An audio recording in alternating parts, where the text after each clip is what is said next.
Okay, so let me take this in real quick. We do have two people showing up in this reading in the reverse. The Page of Swords, which is often an air sign, so Aquarius, Gemini, Libra, and then also the King of Cups, who is water sign, so Cancer, Scorpio, Pisces energy, and they're both in the reverse and they're right next to each other. So I get this feeling like they may be working together against you, or they may be working together and you're like a third party to them. So it could be in relationship. You could be the person on the side and you don't know it, or but more so like the Page of Swords energy is young, is very young. So this could be a child, and then the King of Cups, an adult. So you could be seeing somebody who has a child, or it could be your partner if you have a child with them. But also, I do see this dynamic at work where it's like you're working with someone maybe over a project you adore, or you are working with a project with two other people, and they see eye to eye, but you don't see eye to eye with either of them. And the thing is they're in the reverse, so they're not working in their highest energy. They're actually working kind of in a conniving, deceitful way. Like the Page of Swords, um, might just call you names and be really immature and be like, oh, are you a slowy slowpoke? Like that is what a 5-year-old would say. And we're working at a corporation. So, this Page of Swords you could find really annoying. And then the King of Cups energy could be really moody, could be emotionally all over the place, could be really like, oh, I love you, you were such a great person, and then flip on you the next minute and be like, why don't you care about me? You're never there for me. Yeah, the King of Cups, they're moody people. They're very, very moody, and they don't the thing is a lot of times they don't see it and they don't get it that they're being moody because they're just kind of ebbing and flowing with the tides of their emotion.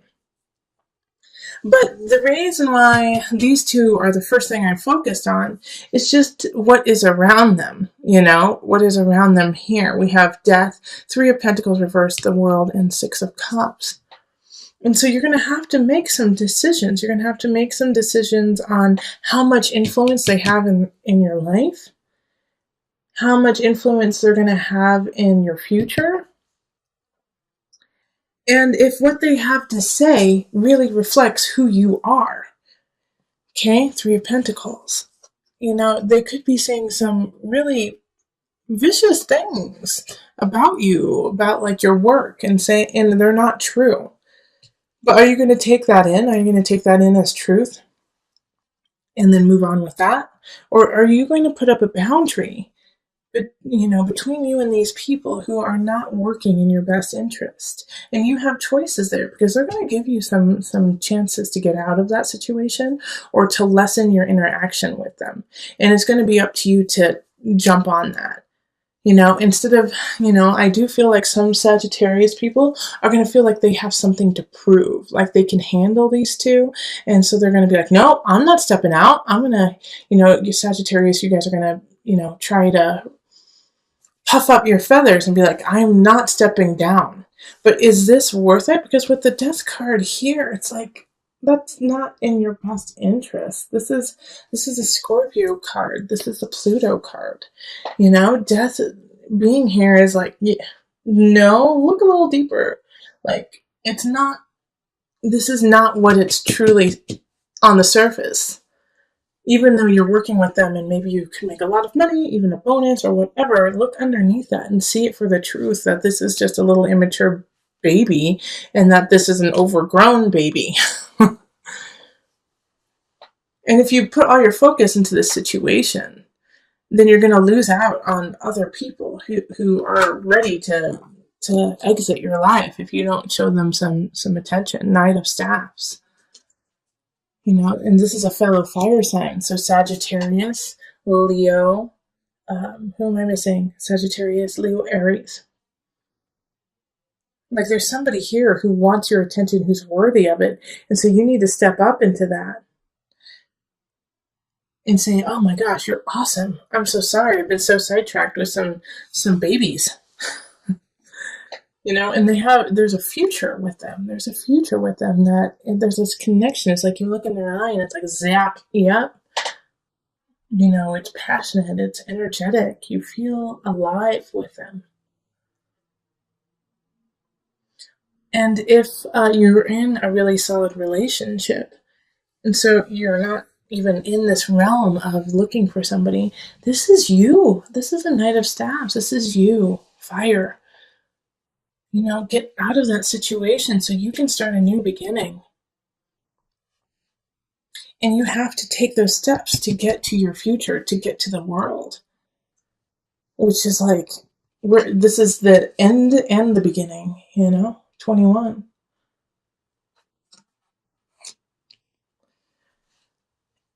And I love that the world right here is linked with the Wheel of Fortune, okay? Like you have to see the Knight of Staves is turning their back on all of this. Turning their back on what is happening here with this malarkey, with these two people. And going off on their own adventure. You have to let this die.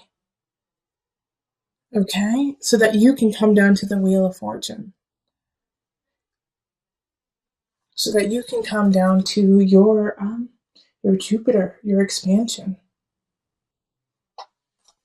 We also have the Three of Cups, and this is linked to the World and Wheel of Fortune, and also the Three of Pentacles, too.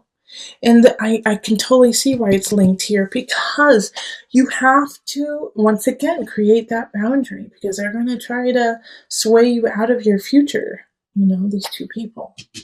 They're going to say, no, you can't do it. You're not worth it. You need us. You need us to be successful. And you can't take that in. You have to let that go in order to get to your joy and your Wheel of Fortune and your celebration. And I do want to put a spin on this too, that it's not just work. I do feel like for a lot of you guys that it's going to be in a work situation, but this could be in a family dynamic. Like this could be sisters, a sister and brother. This could be mother, father, who are just breathing down your neck on what you need to be and who you need to be and what you need to do. So just pay attention to if you start to feel smaller, if you start to feel like, well, I can't do it. No, I'm not good enough. Figure out, like, take stock in that and be like, where did that come from? Where did that self-doubt come from? Who seeded that within me? Bing, bing, bing, bing, bing. Page of Swords, King of Cups. This could be a spouse and a child, This could be your husband, wife, and your son or daughter. Not saying that they're bad and that you need to cut them out, but you do need to sometimes create boundaries even in the family setting so that they do not rule over your soul. Okay, so we're going to pull from the Mother Wisdom deck for some added guidance. Mountain Presence. The same cards keep popping up in the Mother Wisdom deck. I'm pretty sure another sign got this. Mountain. All right, let me read you just a tidbit from it. But stay strong like a mountain. And presence. This really speaks to also the collective reading of looking forward. Children live like the Buddha. For them, the present moment is the only moment. They embrace what life offers breath by breath. One moment a child may be awash in tears and the next chasing a butterfly. With each experience of the present, we too have the opportunity to be more fully alive. Where are you in the here and now? Are you worrying about a note that came home from your son, or have you escaped into a fantasy of another kind of life? If so, Mountain asks that you return to the present. Presence gives us a much-needed still point. Shifting seasons and fleeting lives circle Mountain's immovable mass. Her sure center serves as a world axis connecting the earthly plane to the heavenly realm. Around the world, mountains inspire worship and demand mindfulness. When you draw this card, let presence become your practice. The ascent of mountain's steep slope serves as a walking meditation. If you are not present, you will slip and fall. If you fixate on conquering the peak, you will miss the flowers along the trail. Cultivating an awareness of each step allows anxieties to drift away. By the time you reach the top, a rarefied silence will quell any lingering agitation. Poised between heaven and earth, this is the best place to fall in love with presence, your own divine beingness that exists only in the now. Okay, but we have the Queen of Pentacles, and they're, the center of the remainder of November. So this is an Earth sign, Virgo, Taurus, Capricorn energy. And since I picked this extra card, the gift, I really feel like they're a gift to you. They're going to kind of help you in connecting yourself to a new beginning, a financial wealth beginning, something that, could create a new future for you. But however, the only way that this is going to come in is if you don't stand idle with fear. Okay, the Nine of Swords is looking at fear, taking it, being right in front of it and dealing with it instead of standing frozen. Don't freeze up, unless you're planning. Take time to plan. I love planning. I have a lot of Virgo. But the Nine of Swords is like you can't freeze in the face of fear.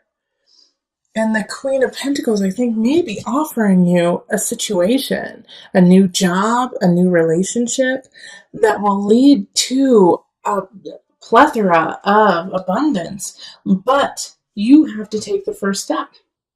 Nine of Swords. Even though you're scared, you're going to have to quit that job. Even though you're scared, you're going to have to finish that project and move on. Ten of Swords it's an ending. There's something happening in career and work.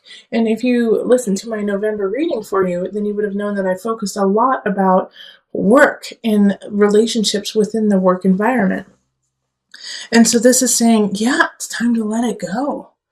Something's not working. You gotta cut ties so that you can have this gift come in. And I know it's going to be hard because in relationship, there's some people who don't have your back, who are not like, okay, follow your heart, follow your dream, go for it. They're like, why the hell would you leave such a good job? You've got benefits, it's 9 to 5, it's easy to do. Why would you leave it? You're throwing away a good situation. And, there's always going to be somebody who's against you. There's always going to be somebody who's against what you believe and what you need to happen in your life. Now, with this, though, as you are leaving, this is the Virgo in me talking to you, and maybe I am your Queen of Pentacles right now, like, go for it. However, make a plan. However, when you leave, don't leave willy-nilly and be like, oh, I'm just going to leave it. Come 100% up to Source. Source gave you a body. Source gave you a mind. Source gave you a heart and intellect. Use it. Okay? When people say, it does kind of drive me crazy when people are like, I'm just going to leave it up to God. If this is your life and God gave you this beautiful vessel and gave you this beautiful heart and this beautiful mind and this beautiful spirit, how dare you not use it? How dare you stand idly by and just be almost passive, be, I hate to say it, lazy? God didn't give you this vessel to sit around. God gave you this vessel to make a change, make a positive shift for you and around everyone around you. So don't slap God in the face by saying, I leave it to you. I'm not going to do anything. No, step up. Listen to your heart. I always say that. Listen to your spirit. Let God guide you into action. Okay? That is so important. That's why this gift is popping up. You have been given this gift of you, this gift of being. What are you going to do with it? Because you have a new beginning happening, but if you're too scared to look it in the face and actually take the first step forward, it will be taken away from you. All right, so let's call on the angel cards just to wrap it up and bring it all together. Archangel Michael. Yeah. All right. You're working very closely with this powerful archangel who's protecting and guiding you through this situation. You have guidance, you have protection. Go for it, Sagittarius.